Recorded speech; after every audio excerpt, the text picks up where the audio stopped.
देवासाठी ही बेस्ट जागा कोणती आहे? म्हणजे त्यांची वास्तूच्या हिशोबाने जागा कोणती बरोबर आहे आपल्या घरामध्ये? बघा, ईशान्य हे एक सार्वभौमिक म्हटलं जातं, की ईशान्य ठिकाणी देव, ईशान्येत देव असावेत. आता देव ईशान्येत असावे हे बरोबर आहे, पण ईशान्येमध्ये जे शिखी पदमंडल येतं तिथे नसावेत, कारण ते अग्नीचं आहे. ईशान्येमध्ये ईश पदमंडल जे ईश्वराचं आहे, जे शंकराचं आहे, तिथे बरोबर देव आले ना, तर खूप खूप छान अनुभव येतात.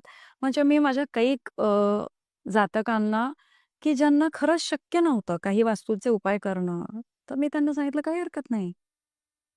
पहिलं आपण जे शक्य आहे ना, ते उपाय करूया. त्यातलं पहिलं देवघर, दुसरं बेड.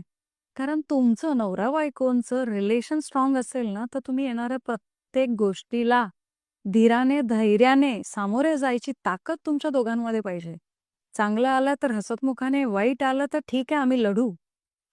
हे जोपर्यंत होत नाही ना, तोपर्यंत वास्तू शांत किंवा वास्तू सुख, सौख्य लाभदायी होत नाही. मग इथे ईशान्य खूप महत्वाचा रोल प्ले करतं. एखाद्याला ईशान्य नाही मिळत आहे, मग त्यानंतर येते पूर्व, ओके. मग येते उत्तर.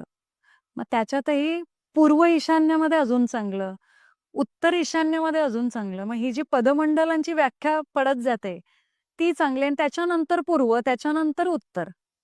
म्हणजे अगदीच काही नाही झालं, जिथे शक्यच नाहीये, तर तिथे वायव्य. तेही मी नाही सजेस्ट करेन, कारण वायव्यातला देव्हारा हा त्या जातकाला घरामध्ये राहूच देत नाही. ओके. ओके. म्हणजे तो व्यक्ती मार्केटिंगच्या फील्डमध्ये असणार किंवा तो मार्केटिंग सदृश अशा कुठल्यातरी कामाच्या संबंधात असणार, तो वारंवार बाहेरच असणार ओके. आणि त्यांना ते कामं येत जातात. हा अनुभव आहे माझा. मग अशा ठिकाणी बऱ्याचदा ईशान्येचं देवघर हे अतिशय आपल्या धर्मग्रंथांमध्ये पण सांगितलंय, की ईशान्येत देवघर आले, की तुमचं घर वसायला लागतं. अच्छा. ओके.